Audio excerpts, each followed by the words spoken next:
हामी आज राष्ट्रिय सम्पदा धरहराको अब 22 तला मध्ये 3 तला मात्र निर्माण बाँकी रहेको अवसरमा यहाँका ताजा दृश्यहरू तपाईहरुमाझ लिएर आएका छौं। साथै यहाँ निर्माण हुने रेस्टुरेन्टहरूको पनि काम अगाडि बढिरहेको दृश्य तपाईहरुमाझ राख्ने छौं। हामी सँगै रहनुहोला।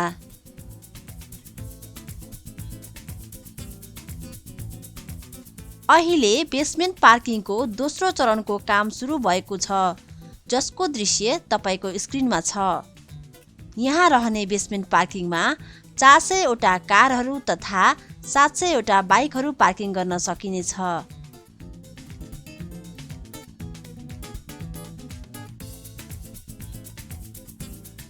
अहिले यहाँ प्रोटेक्सन पाइलिङको कामलाई पनि गति दिइएको छ।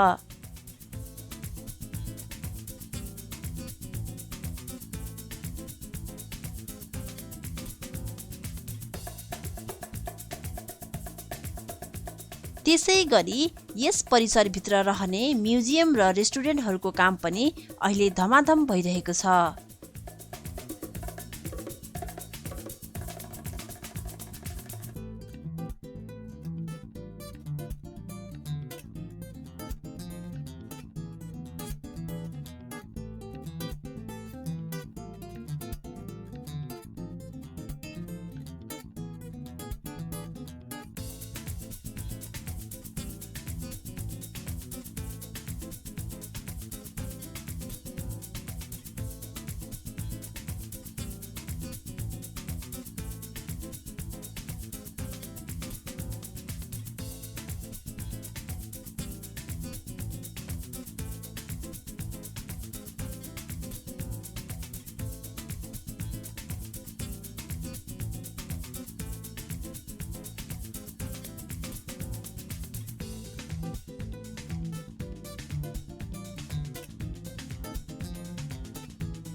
तपाईहरुलाई आजको हाम्रो भिडियो सामग्री कस्तो लाग्यो?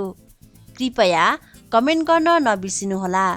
साथै यस च्यानललाई सब्स्क्राइब गर्नुभएको छैन भने हामीलाई सब्स्क्राइब गरी सँगै रहेको बेल आइकन पनि प्रेस गरी हामीलाई सहयोग गरिदिनु हुन हार्दिक अनुरोध गर्दछौं। भिडियोलाई अन्तिमसम्म हेरेर साथ दिनुभएकोमा धन्यवाद। वर्तमान वैश्विक महामारीको अवस्थामा सुरक्षित रहनुहोला, स्वस्थ रहनुहोला।